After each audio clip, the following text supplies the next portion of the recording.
Hello, well, thank you for joining us today. I've got a very special guest for you, Dr. Tom Larkin. We're going to talk about a topic that has been discussed in the dental spheres for quite a while now, but I feel the understanding of the connection between heart attacks and your dental health has been a little bit less understood as to what we do about improving our dental health to mitigate the risk of cardiovascular disease. Today, the specialists and the more detailed knowledge about how we understand cardiovascular health is showing us that we can see signs in the mouth. Dr. Tom Larkin, thank you so much for joining me today to discuss this really important issue. Great to see you, Stephen. Absolutely. We really kind of jumped into this topic in 2018 in Lexington, Kentucky. Can you give the audience a little bit of a background at how you kind of got into this preventative sphere? Because you've got a big kind of history in this. So I'd love to give them a bit of a background so we can kind of see where you're coming from. Right. So you were in the United States on your World Book Tour, and I invited you to Lexington to an event. And I think I gave you the book, The Heart Attack Gene. Was that your first introduction to the Bale-Donine? So, you know, my practice made a pivot in 1989, and the same pivot that you made, where one day you woke up and said, you know, I'm tired of restoring teeth, and there has to be a better way. And can we prevent this, right? And I think there's a special moment. It was a special moment for you and for me. And so I started on a very long journey. So 2013, I was in Las Vegas at one of the first meetings of the American Academy of Oral Systemic Health, and Dr. Brad Vail was the keynote speaker. And you know, he just blew my mind, because obviously I had a background in microbiology. I used the microscope in my dental practice. In hygiene, I had a very advanced hygiene program, but I didn't really understand the oral systemic thing. That was new to me, right? And so he was very bold. He had, as a physician, he has a money back guarantee, and if you have a heart attack, you get your money back as a patient. I thought, this is kind of crazy. It made me uncomfortable, but I was intrigued enough to become a patient. And I went through the process, and I found out that I had substantial cardiovascular risk. My father had bypass surgery, diabetes, the whole work. So I jumped in this, you know, and I became a patient, and then I became what I call an evangelist. And I really saw the opportunity to write a book and create a course, and that's really the path that I've been on now for 7 years, is helping dentists understand not only advanced prevention, you know, if you want to see less cavities in your practice, but what is this relationship between cardiovascular disease? And now, since the COVID lockdown in March, you know, my world has exploded, because every human being on earth has had a course in communicable diseases and microbiology.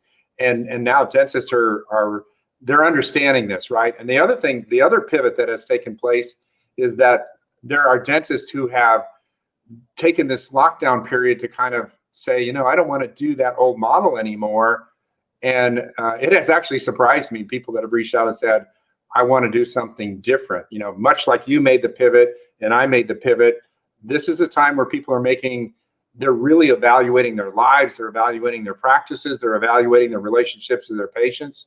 And they're saying, you know, in the back of their mind, they've heard about this different way of practicing, and they want to do it. So it's really been a defining moment. So that brings me to, you know, the training that I do, and you know, coaching in hygiene, and showing people the relationship of, and specifically, you know, we're talking about cardiovascular disease tonight. So what I love about the Bale-Donine method is the simplicity. You know, I'm a person that I don't like complexity. And when I taught at the university, one of my real strengths was simplicity. I take complex things and I make them simple. I don't try to impress people with using big words or being, you know, super intellectual. That doesn't attract me. It attracts me when people can take something and take it into a business and make it work, right?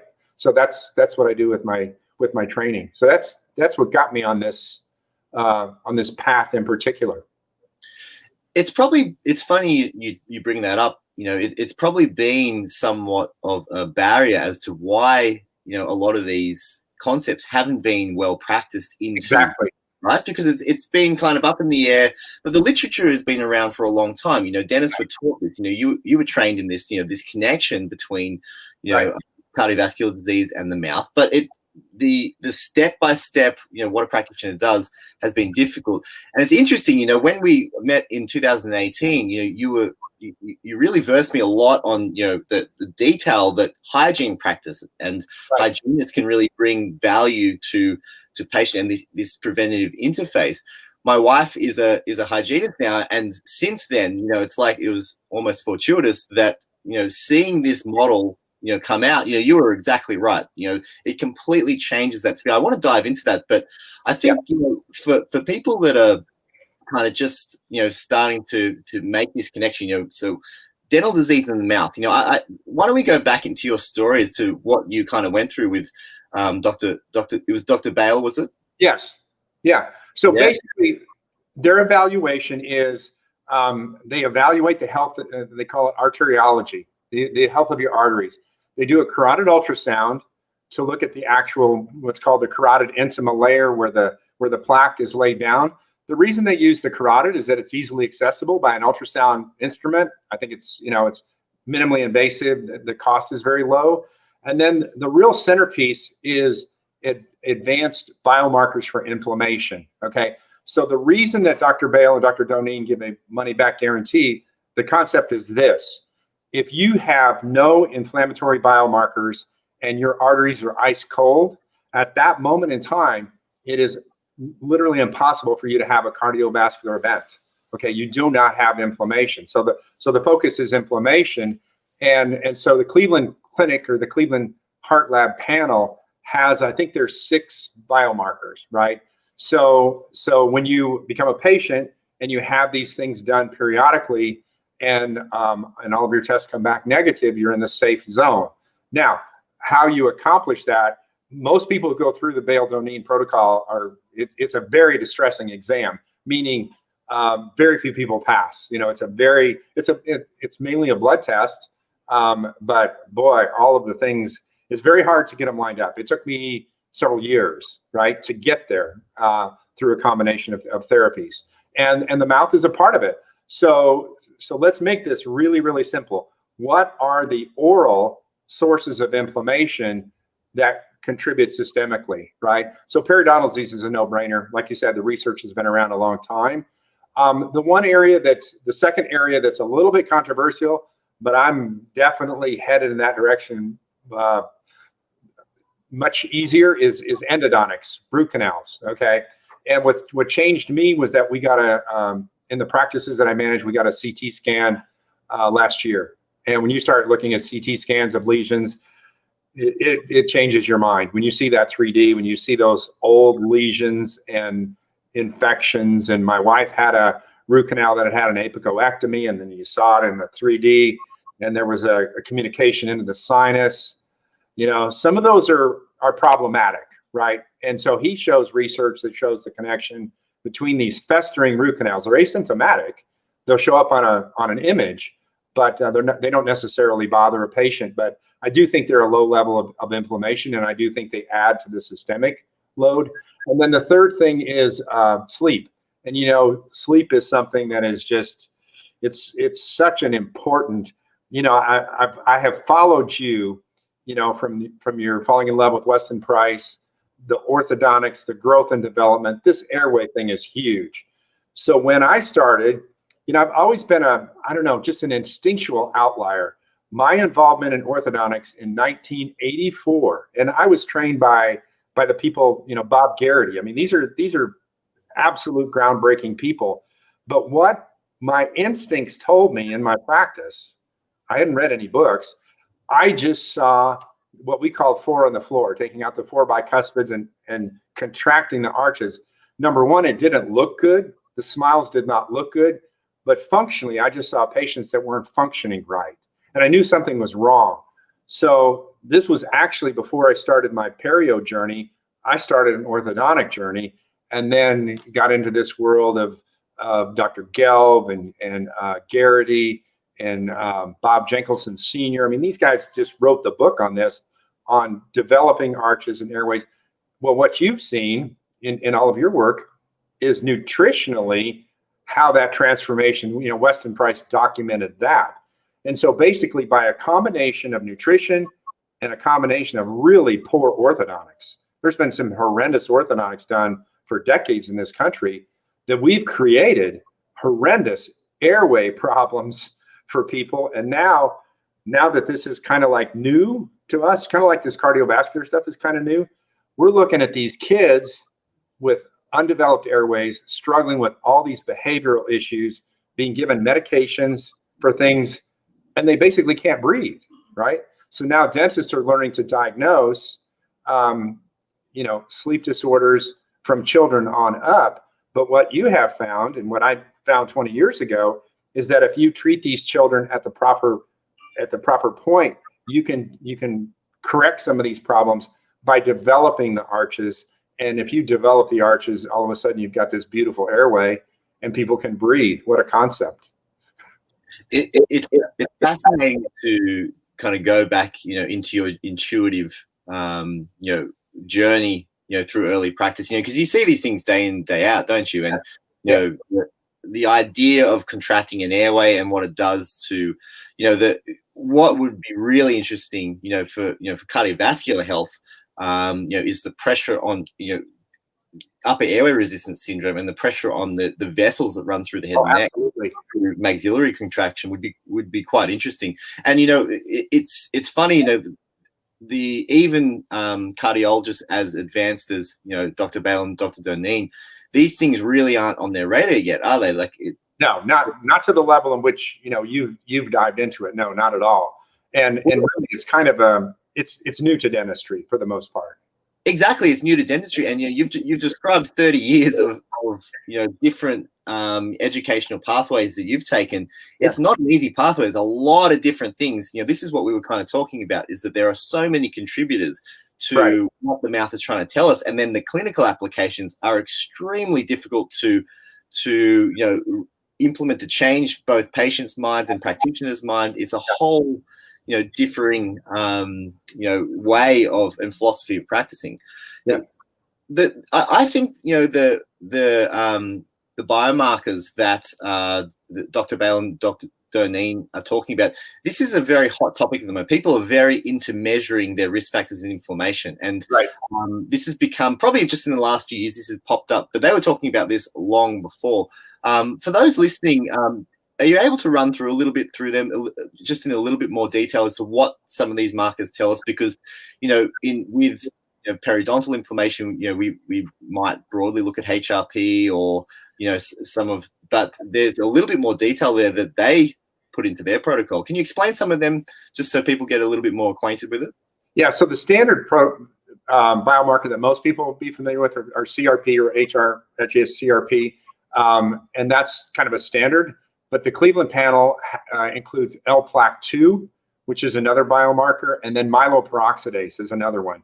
And let's see, what was there's an entire group, but they each are representative of some level of inflammation in an artery, right? So that's what we're trying to measure. And so some of the research that they've compiled shows that when there's a cardiovascular event, they've even done they've aspirated clots from a heart attack, and it's got periodontal bacteria, right? And so let me tell a quick story about association versus causality, because this is something that for the doubters that are out there, there are people that really do doubt the fact that that this is all connected. And I always say to them, to me, it doesn't matter, okay, whether there is association or causality, because what happens to dentists is they tend to wait. Dentists are very, they're very anal retentive by nature, but they want to be convinced, right? That's why laser therapy that's been around for 20 years, people are just starting to use lasers now, even though lasers, they worked 20 years ago, right? Dentists are very hard to move. So they want to really, really know that periodontal disease increases your risk of cardiovascular disease, right? They have to be convinced of it. So I have this diagram in my training, and I say, association and causality, and I have two columns. And I say, I look at the diagnosis. How does it change? It's the same, okay? So whether or not you believe one or the other, it's the same. What's your treatment plan? Your treatment plan is the same. It really doesn't change your treatment plan, whether or not there's association and causality. But here's where it really is impactful. What is the cost to a patient if they lose a dentition and it's replaced. And so I just put a rough value on it, of $50,000, because that's about what it costs to get a full implant restoration. Okay. Now that's saying there is no connection between the mouth and the rest of the body. You lose your teeth and you get them replaced. Okay. That's the value. But what is the value if there is a connection? And then I had a column and I said it's $250,000 to $1 million if you can prevent cardiovascular disease. And in my presentation, I show, since I've been a patient over time, I show reversal of heart disease. And there are several studies that show that. Now that's with the carotid ultrasound, right? So when you go into therapy, both, getting your periodontal pathogens under control, and then some of the statin therapy I know that statin therapy is really a part of the reversal protocol, but you have reversal of heart disease, right? So I've been able to, even though I have family history and family members, I have been able to suppress whatever all that bad stuff is. That's worth a tremendous amount of money for and so from a value proposition for a dentist to understand their value, it's a lot that you're really selling yourself short by not understanding that you impact a patient's entire life, not just their teeth, not replace them with implants. And when you put it so, quantitatively like that, the value that, this kind of getting in front of practice really can build for a community, that it's pretty mind blowing, right? If we can prevent in our, in our parents, this kind of information is going to change people's lives. Yes. Yeah. In terms of your own journey, Tom, what kind of things did you find?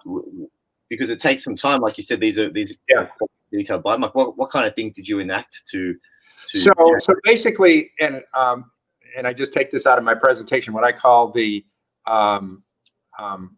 what is it called? The anti-infective triad. Okay, so it's a clean mouth, and I'll define clean mouth in just a minute. It's a clean diet.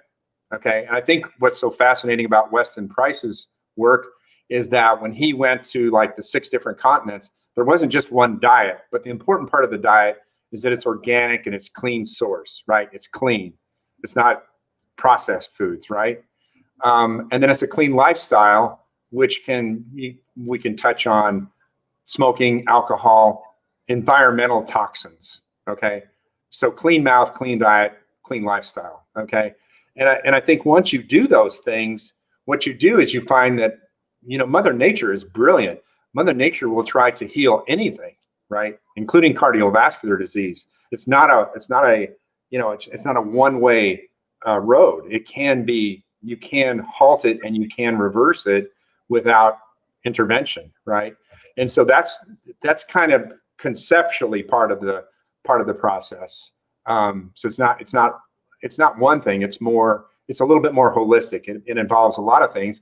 And that's the brilliance that you've brought to dentistry, because you've talked about the fact that this is really a holistic effort, okay?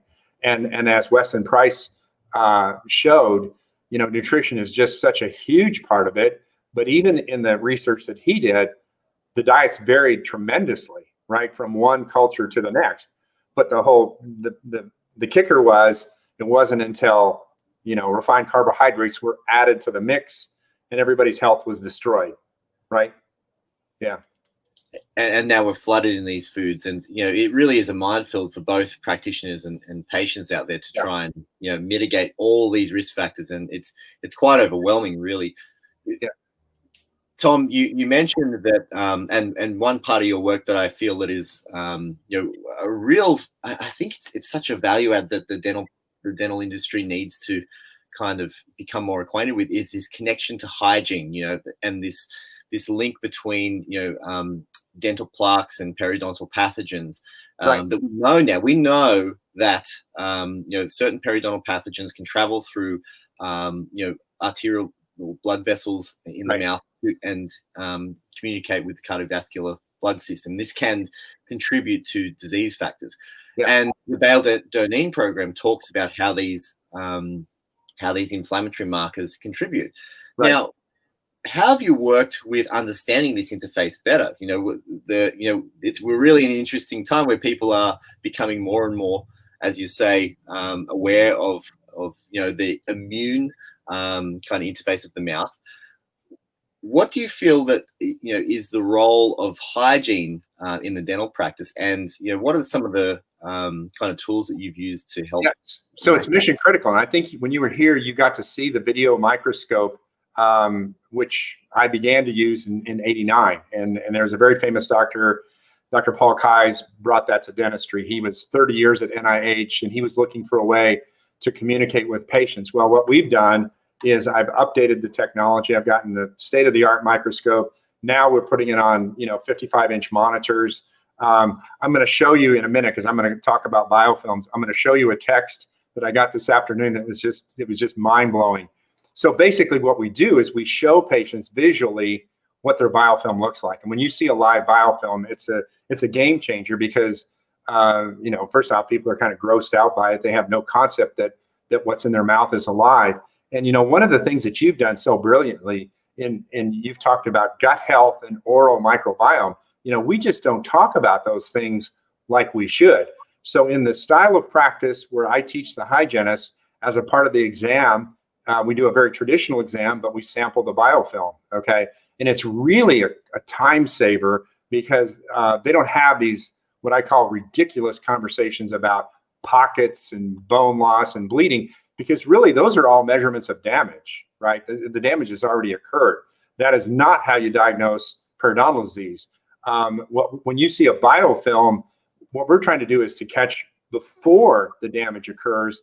And believe me, you can find a biofilm on a 25-year-old patient that looks horrible, but they don't have any damage yet. And you've done a tremendous service to that patient. So in a nutshell, and you do a great job of training on the concepts of microbiomes.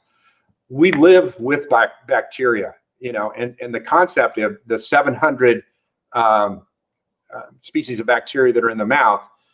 In a perfect world, we'll live in harmony. We live in a symbiotic relationship, right? So it's only when a biofilm shifts and it becomes dysbiotic that damage occurs, right? And so what does that look like? Well, there's a group of about a dozen periodontal pathogens, but what I want to show you, this text I got this afternoon, which is awesome. So I did a presentation a couple of weeks ago where I was trying to make a point about COVID and pathogens. And I always refer to, two of my favorite doctors are Weston Price and Charles Mayo, who founded the Mayo, along with his brother, founded the Mayo Clinic around 1910.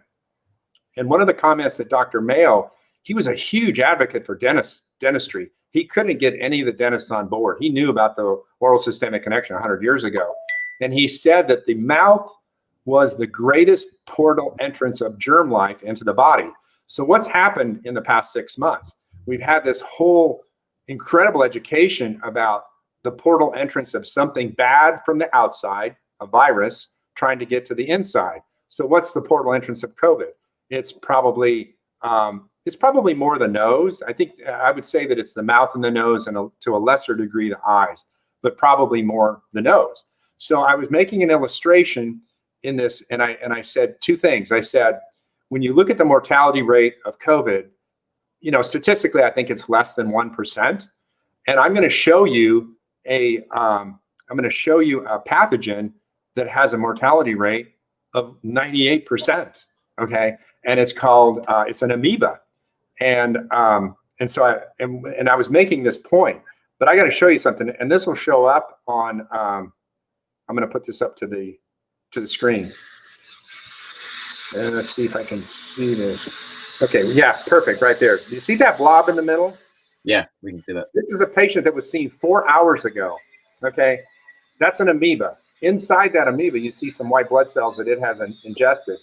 Right below that text message, I showed a USA Today article about there's a city in Texas where a brain-eating amoeba killed a 6-year-old this week, and it said it could take months to clean the city's water supply. Now, that is not this amoeba, okay? So let's go back to the portal entrance. The brain-eating amoeba goes through the nose, That same amoeba, if you swallow it, is not going to bother you. The portal entrance is very important as to what happens.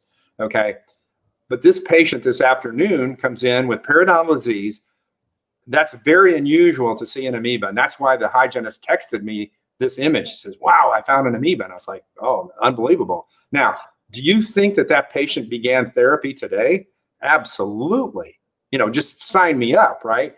So this is a different approach when we do this microbiologically and we look, and once again, this patient was an outlier. You really have to have a horrible environment in your mouth to have parasites, right? You have to have, obviously, an anaerobic environment. You know, if you did a biofilm DNA on this patient, you know, it would be off the bacterial load would be off the chart, AA, PG, everything, right? I can tell that just from experience. So, but this is a different style of practice, as you can tell, right? So but I can't emphasize to you enough that patients are understanding this at a different level, you know, in the past 6 months because of this vast education. And so my point was, and it was a very impactful point, that we live in harmony when we have perfect gut health, that those bacteria are in harmony, right? It's only when you have dysbiosis through a whole variety of things, which we try to prevent, that you get leaky gut, right? Same thing happens in the mouth. You have a microbiome in the mouth that wants to live in harmony. And if you have a diet that is rich in carbohydrates that produces an acidic environment, and then you catch these pathogens from a whole variety, they're transmitted person to person, they're transmitted through kitchen utensils, okay? This is a contagious, transmissible disease. Dental caries and periodontal disease is a transmissible, contagious disease. When have you heard that in a dental school? Never. You know, we just don't even look at this correctly, right? So I was so excited when I saw this afternoon. I said, man, I hope I can show this to Stephen, because it's going to make a really big point on this whole concept of we live with these bacterial environments, and it's only when we get out of harmony that we get disease. It is a fascinating model, you know, because it really brings out the importance to the patient straight away. That's, I think, the challenge for, you know, most dental practitioners, and, you know, the dental community in general is, you know, kind of jumping up and down for importance, right? Right. You know, to say that the mouth is, you know, is an incredible contributor to our health. Yeah. You know, if people can get into have a great conversation with a caring, you know, hygiene-based practitioner who's going to think about the prevention, think about the little steps as to how we can manage these things in the mouth. You know, that's building a much closer relationship to, you know, both the patient's understanding and of how important the mouth is, but then also how they're managing it too, right? What are you guys seeing? Like, so, you know, you're measuring these films. So can you kind of describe what's healthy, and then what we see when on the screens that you take? So once again, this model has to be simple for it to work. Okay, so it's a risk assessment model. And there are a few people. Dr. Kai's developed it. Dr. Kois, who's very prominent in the United States, teaches a risk assessment model. So basically what it says, when we look at a patient, we want to determine their risk. Is it low, medium, or high? Okay. Is their biofilm low, medium, or high for dental caries, periodontal disease, 2 infections? Okay. Super simple, right? So how do we do that? With caries, it's a little bit more straightforward. You know, you can do that screening with a questionnaire. I used to do microbiological testing. It's probably a little bit over the top, but with perio, the easiest way to do it is with a microscope and learning how to look at fields. So basically what happens is when a oral biofilm is happy and healthy, it's very quiet. When you look at it, you might see some bacteria, but nothing is moving, right? As it becomes more out of balance and diseased, it becomes very active and very violent. And then you see things like an amoeba, or, you know, you see things that are spirochetes, right? A spirochete is an absolute biomarker for periodontal disease. And then the other thing that you see are white blood cells become elevated in the sulcus. This test costs 25 cents. So we include it in our exam, and it takes a minute and a half to do. And it'll save you 10 minutes worth of explanation on the other end. So it's a time saver. It's not additive. Anything you do in dental hygiene, if you do something that's additive, you will get resistance. I can tell you that from a very long-term perspective. So my promise to hygienists are, I'm going to make your life easier. If you can trust me that the sampling is super simple, and I show them how to do it, and then the interpretation is, we're only looking for 6 or 7 things. This isn't rocket science. Now, if a patient has underlying medical issues, cardiovascular disease or diabetes, I use that microscope as a bridge for the biofilm DNA test, where we actually go down and look and identify the pathogens. That was one of my motivating factors with Dr. Bale. When I saw the necessity of the biofilm DNA test, I knew there was going to be resistance. I knew that the dentist would say, that's $150. It's not covered by insurance. How do I explain it? And will patients accept it? Well, the truth of the matter was, I've been right on that. The acceptance has been extremely variable. I would say you'd have to be what I call an elite hygienist, someone with just superb trust relationships to get a patient to spend $150 on the biofilm DNA. So the microscope is a beautiful tool to create that bridge, because it's an education tool, right? It's not only diagnostic, but it's education. Because if I have cardiovascular disease and I see these pathogens, or I see a very active slide, and my dentist says, Tom, I'd feel better if I really knew your level of AA and PG and some of these associated. I think we need to look at that occasionally. And it's $150, and it's a simple test. And I'm like, sure, let's look at it. Yeah, and the Bale DNA program, they recommend these biofilm tests, don't they? That's the yes. Yeah. And so, can you explain what some of the readings are for the people that aren't familiar, what they would get? So why are cardiologists so worried about these biofilm DNA tests? So what the test results, the pathogens will be classified as high risk and moderate risk. There's 4 high risk pathogens, and then I think there's 4 medium risk. I wish I had a report where I could show you what that looks like, right? But probably AA and PG are the 2, that PG is just implicated in so many things, even more so than cardiovascular disease, diabetes management. There's certain cancers, pancreatic cancer, dementia, there's connections there, right? Whether it's association or causality, like I said, I don't even care. I just know that when they do autopsies and they find these things in remote places, there's obviously a connection. When you look at a tumor and it's got periodontal pathogens in it, it's like, why is it there? What's it doing there? So the DNA tests are an advanced look, and then they have what's called bacterial load. And so what they're saying is that when you exceed bacterial load, it's an actual, you'll see a bar that's colored, and it doesn't turn red until the load. So what that says is that people are going to have a low level of periodontal pathogens. I know Dr. Bale thinks that you should have none, but it's really not super practical. In my world, you're going to see some, right? And the other really, really important thing, and this goes back to Dr. Kai's work, which was a little bit controversial, biofilms are transmissible. They run in families. I can show you biofilm DNA of family members that are absolutely spot on identical, right? And that's kind of mind blowing. So when you have a patient in for a screening, even with the microscope, and you see a lot of bacteria, say, we got to have your partner, we got to have your spouse in, and let's, just take a couple minutes, and I'm not going to charge you, but let's just take a look, right? So when we have a patient in active therapy and they're not responding, and I would tell any dentist this, if you're doing periodontal therapy and you're not making progress, one of the factors that you're not looking at is transmissibility, right? This patient's getting re-inoculated. You may be doing all this great whatever, and then 4 to 6 weeks out, there's no change, right? Well, that's something that you have to eliminate on your list. Something I've noticed quite recently is that partners, showing similar periodontal disease presentations, and there's one partner that you can't really explain it why they've got such progressed disease, and then when their partner comes in, that I've seen that more and more. So it's really interesting to bring that up. Yeah. Tom, Jenny Tran asks, how do we get these tests? Can you just explain for people in the US? There's three companies that do it. Oral DNA is a company that does provides the testing. Microbe Link DX is another one.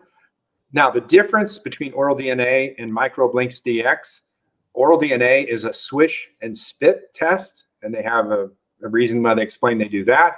Microbe Link DX is a paper point, where you actually put the paper point in the pocket subgingivally. And then the third company, which is based out of Canada, is called Oral Vital, and they are a paper point test also, right? So you take, and generally speaking, it's a mixed sample. You can take samples from several areas. Same thing what I do with the microscope. We'll take a sample subgingivally from several areas and mix it together, because I'm just wanting to see representative what that looks like. So, and then they will send you back, they'll send you back, well, basically you log into their portal and get a report, right? And then they'll also make recommendations. Now, this is something I know you'll like, Stephen, because you're anti-antibiotics, which I've been for a very, very long time, because you have a tremendous level of knowledge about gut health that most people don't have, right? And I've never been comfortable with antibiotics. I've even read some of your work where you were questioning the effect of antimicrobials on gut health, right? And that's, I'm not super sure about that. But most of these companies, which made me uncomfortable, was that when they give you their report of the periodontal pathogens, then they would give you the antibiotic recommendation, okay, in the report, right? And so one of the shifts that they've made in the past year is, as an alternative, they talk about laser therapy, because I think the laser to me is holistic therapy. There's not a systemic effect from using a laser, and a laser is a very effective killer of bacteria and pathogens, right? So that has been a path even since I've met you. Last year I held 2 laser training courses here, and I've become much more knowledgeable, and we've incorporated that into hygiene. And I'm talking about the diode laser. I'm not talking about the super expensive laser for doing periodontal surgery. I'm just talking about the laser that the dental hygienist can use. So your dental hygienist in yes, and it varies from state to state. There's still a few states that they're not licensed to do it. It's politics and whatever, which is too bad, because the diode laser is very safe when it's used in this particular, just as a pocket disinfection device. So anyway, to make a long story short, there's basically 3 companies that do that. And when we're through, I can give you the name if you want to do links or anything for people that reach out and ask questions. So basically, they need to find a dental practitioner that uses one of these 3 companies, right? Or they can take a self sample, I guess, for the swish and spit. Yes. But the interesting thing is that after reading the Beat the Heart Attack Gene, the Bale-Donine, the book they authored, and then they've gone around advocating their techniques. They really come around. They come back to the mouth as being so critically important and needing dentists, right? They you see their message, and you see that their work is very, very difficult if they don't have a good preventative minded dentists on within their multidisciplinary team. They have their internal medicine specialists and everyone watching what's happening with cardiovascular health, but they really need that closer interface to what's happening with the gums, and that's really, I think, where you bring in this facing so well, is that you've just described a very simple testing process that can nearly get people a lot of data points as to their risk factors for cardiovascular disease. It's right in front of us. We just need to build out the practicality of it. Yeah, so they've trained thousands of physicians, and what I say is they are dentistry's best friend, because that physician cannot practice without the dentist. They can't, because their protocol would be incomplete. And I tell any any physician who thinks that they can do cardiovascular prevention without a dentist is really, with what I've just showed you, that's just wrong, right? You cannot separate the influence. So I think Dr. Bale's feeling is that the mouth has an influence of a factor of maybe 50%, okay, of the overall inflammatory potential burden, that the mouth is that high of a contributor, you know, in his theories, right? It's significant. It's not small, right? So you take a you know, an abscess tooth, you know, bad case of periodontal disease, or someone with sleep apnea, and you know, you take a combination of those. And you know, one of the things that I said, I did a webinar right when COVID came out. It was for Oral Vital. It was for the Oral DNA company, and I said, this isn't evidence-based. This is just me-based. I said, you know, I think periodontal disease and sleep apnea and COVID could be a deadly cocktail, a combination of them, right? Because it just felt like what I knew about the research on patients who are in ICU that have periodontal disease that end up with pneumonia. I knew there was a connection between periodontal pathogens and pneumonia. That's well proven in many, many studies of people that are hospitalized. Well, then that study that's going to come out, it's coming out this month in the California Dental Association, about patients with perio elevated IL-6, which is an inflammatory biomarker, had a 22 times higher chance of being intubated. And as we know, the patients who are intubated, patients with COVID that are intubated, you know, that's the fast track to the morgue, right? Those are the people with the really bad outcomes, right? So there was your connection. You know, mine was kind of intuitive once again, where I said, you know, I don't think this is a good thing to have perio, sleep apnea, and COVID. I think that's going to be problematic because of the respiratory implications. Well, you know, sure enough, this is a really, and I don't know how familiar you are with it, but I can supply that article to your listeners too. That's a huge, and it's a very comprehensive research article making the connection between IL-6, inflammatory biomarker that's elevated with periodontal disease, and COVID outcomes. Absolutely, and it's become more topical even in the last few years since we spoke. You know, this connection between sleep apnea and breathing.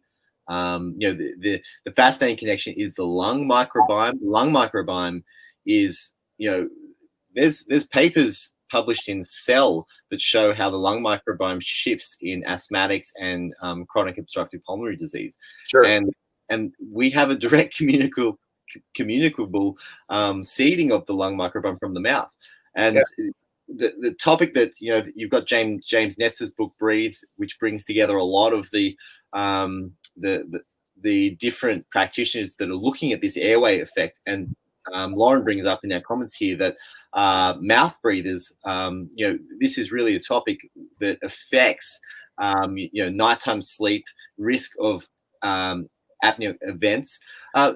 Out of interest, the cardiologists, how much were they looking at sleep apnea back in 2013 when you first started to look at this? Because, you know, the literature, you know, cardiovascular events and sleep apnea is robust and was robust. And so how have you seen that kind of play out? You know, once again,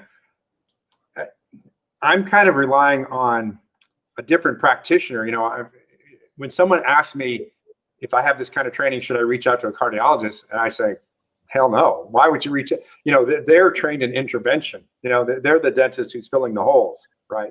You're going to need a different type of a practitioner. You know, someone who's kind of proactive, integrated medicine, functional medicine, right? Those are the docs that are going to be receptive to that. But you know, once again, I think sleep has the most potential to really, I mean, I think a person could almost specialize in that and just do nothing but sleep. I think once you get into it, I think the thing that you have to decide, my young doctors went in January to do some initial deal. I think what the dentist needs to decide, do you just want to do the screening and refer, or do you want to screen and treat, right?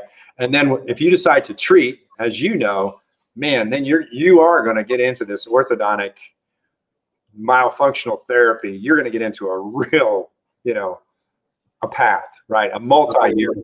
Yeah, it's a whole world, right? And so, but you don't have to, right? If you really do just want to do screen, just going through a screening process is going to be monumentally helpful to your average patient, right? So these are things that you can add to your exam that are really, really impactful in the patient's outcome. It's fascinating.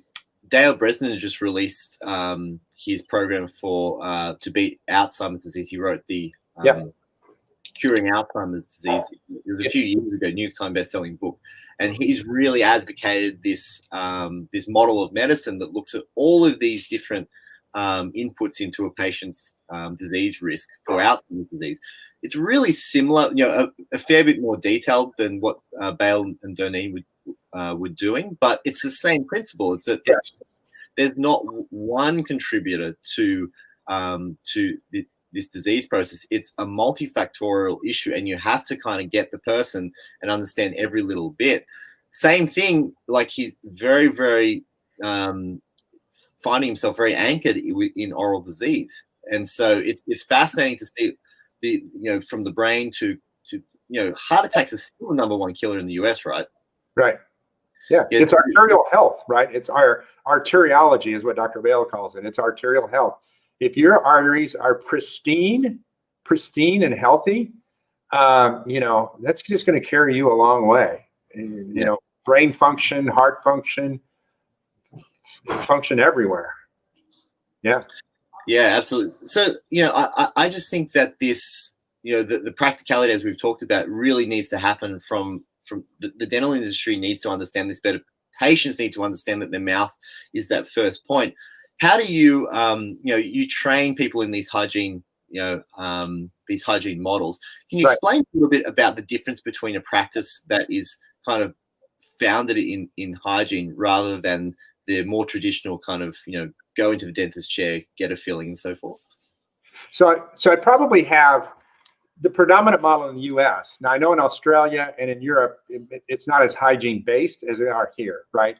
So the fundamental, and to me, it doesn't matter if the new patient sees the hygienist first or the doctor first. It's more about the examination. It's more about the screening protocol, okay? And so what I have to emphasize is that everything that I teach is very traditional, with the exception that the focus is a risk assessment model and we look at bacteria, right? I'm really not going to change your periodontal therapy. I might make some recommendations on a particular antimicrobial rinse or laser therapy, but I'm not reinventing anything, right? So the thing that Dr. Kai's brought to the conversation is that these are common infections and should be treated like infections. We are not taught that in dental school. We're not taught that, right? So we need to be acting as we're medically based. Caries is an infection. Periodontal disease is an infection, and the hygienist is the person in the U.S. model. Because I know people in Australia that it's a little bit different. In fact, this is kind of a sidebar, but I'm going to be rolling my program out this month in Australia with Susan Breslin. I don't know if you've ever met Susan, but she had reached out to me. She was coming to the States last spring, and everything got canceled because of COVID. And we have most recently kind of reconnected, and she was all about bringing this to Australia. So we'll talk more about that. The way you're right. In Australia, we haven't been so hygiene based. Right. I think you're right. There's a lot more hygienists in the US, and practices are more kind of more geared toward this model, and it's completely changed the way I see dentistry practice. In my wife's a hygienist. She set up the practice in a way that people it's the point of contacts. It gets people thinking in that preventive mindset. For practice in general, it keeps us in close contact with patients and vice versa. But when we give these simple tools, it's such a there's such a workforce out there to really identify these really critical marker points for serious disease, right? Yeah, for sure. for sure. Tom, how do you see, you're training these people in hygiene. How do you see this? Because we've talked about a lot of topics now.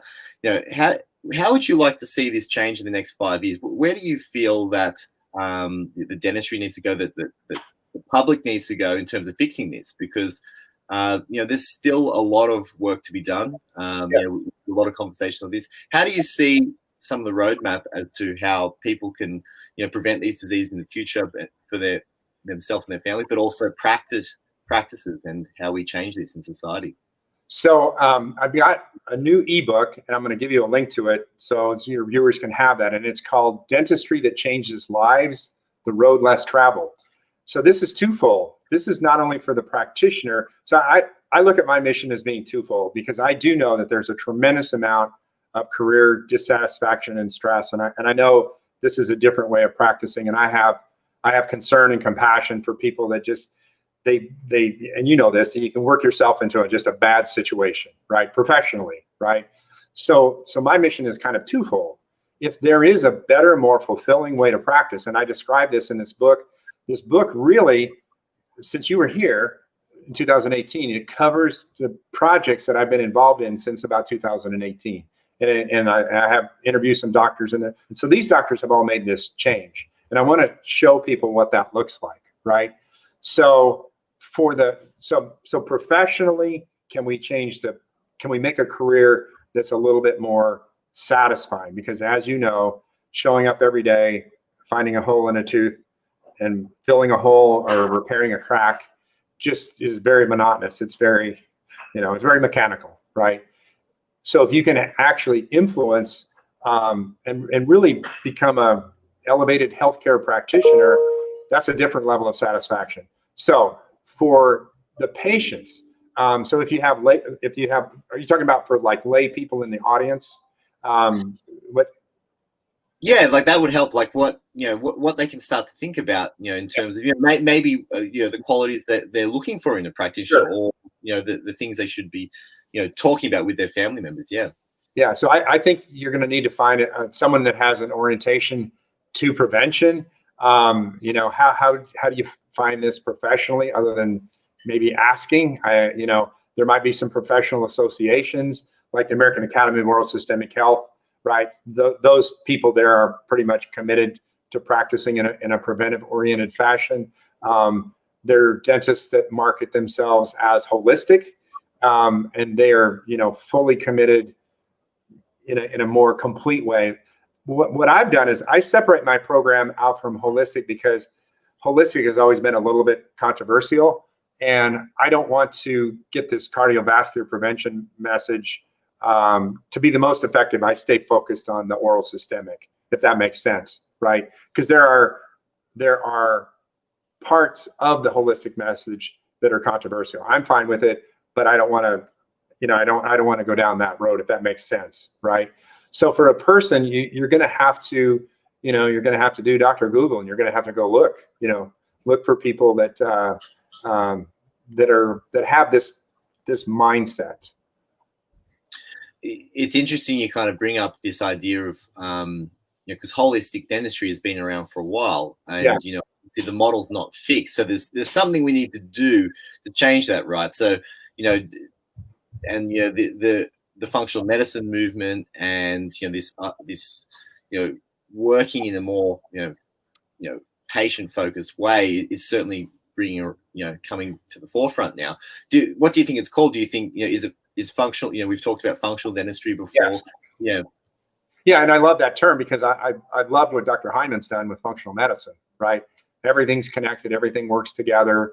I would love to see that term used more. I haven't seen it used a lot. I think I see holistic, biologic dentist. Okay.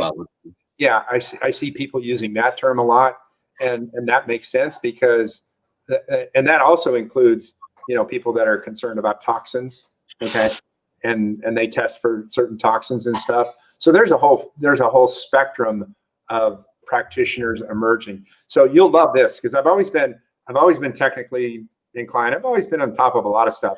So in 2000, 20 years ago, unbelievable, I launched the Holistic Dental Network. It was holisticdentalnetwork.com. It was a really, really crude message board, because what I saw, Howard Ferran, he launched Dental Town in '98, but I saw this crude assembly of a community, right? And once again, my interest was in perio, and boy, was that an education, because back then that was like extremely controversial. And once again, I'm a moderator, right? I'm not in there. I don't have an agenda. I'm just trying to create a portal. Man, there were like, foil hats and all. There were some weird dudes in that, in that forum. And I learned a lot from that, though, and that's probably why I'm a little more moderate, and I'm more careful today, was from that experience 20 years ago, because I know what happens when a person is well-intentioned, but you get stigmatized by something, whether let's just take something as common as saying, I don't believe in fluoride. Well, that is a polarizing thing in dentistry, right? Fluoride is a mainstream part of what we're taught. We're continuing to be, or even something like amalgam, right? So those can be polarizing topics, and so I don't want the message. I don't have problems, but I don't want the message to be lost on one particular thing. If that made sense. Yeah, there's lots of issues in what we're learning about past treatments and what we should be doing moving forward. But the burden of the practitioner is that we do have to be evidence based, and I think that you're right that there is this real issue with messages that get out into the community that isn't necessarily as based in the evidence as what a practitioner needs to be able to practice these things every day. Right. And real balance, that it's a conversation between people that understand that and do the research, and then the practitioners that actually go out and see what's happening in the community. Because the community is a long way away from the educational institutes, and it takes a long time to publish a paper.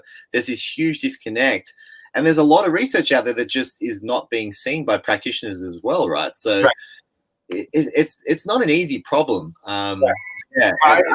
I tell dentists that I know this for a fact, there are more people searching for this type of dentist, which you're attempting to describe, than there are dentists that are doing it. There are people searching, because I see the internet leads that come into our practice and a couple of the practices that I help manage. And there's all kinds of people looking, they're out there searching, right? They're looking for a complete, holistic, a total health.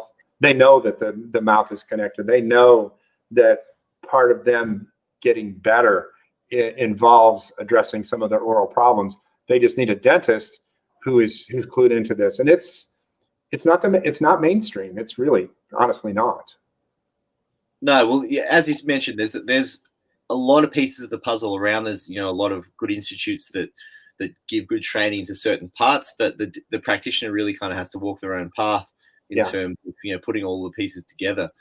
Yeah, it's coming together, and I think we've kind of covered for the people who have listened to the whole interview that the amount of topics that come into this, and when we're talking about something as complicated and as serious as cardiovascular disease, that people really need to be thinking on these fronts, and you need to be talking to a lot of different health practitioners. You need to be thinking in terms of a team, but in the end, it's what you do yourself. So it's fascinating to see how all of this is coming together.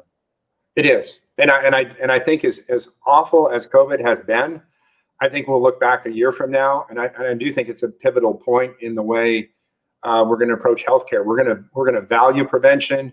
We're going to value that whole concept of understanding that there are things out there that we need to be careful with, and take preventive measures, because the consequences, the whole world is suffering a massive consequence because of a single pathogen. Think about that. It's mind blowing. It is mind blowing, and what you brought up at the start of the interview about there being a shift just in the last few months. I've noticed the same thing, and just from people that kind of read my my posts and so forth, and interact with my work, there's been a huge shift towards understanding the mouth, and I think you're right that there's been a an awakening in the sense that people are seeing how important teeth are, and that the dental, good dentistry and whole body thinking in terms of the mouth really is a part of this. So it's fascinating to see that. Tom, let us know for people that want to kind of, because there's practitioners that listen to this as well, about the book you just published and some of the things that the programs that you are holding, so they can find you. Yeah, so I'll get you the link to the ebook so that you can distribute that.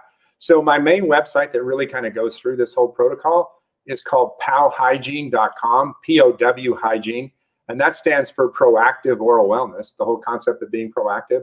So powhygiene.com has the whole Dale Breslin stuff, the microscope stuff, the training. I've been doing, it's kind of interesting, what I was trying to determine, like since you were here, I created a virtual model with training over Zoom. So that's what I've been doing for several years. So when this lockdown happened, it hasn't changed my world at all. I was already doing training over Zoom. And so basically what happens is people buy a microscope, we set up some training, and I've got a video library, and I can support that entire thing virtually and save them the cost of having to hire a consultant. The other thing that I do is I tell people that I give them unlimited support. I couldn't do that if I needed to support them. When I train them, it's so, once they learn how to sample and learn how to do this, you're just kind of on autopilot. Yeah, and it just brings that extra tool to the toolkit, doesn't it?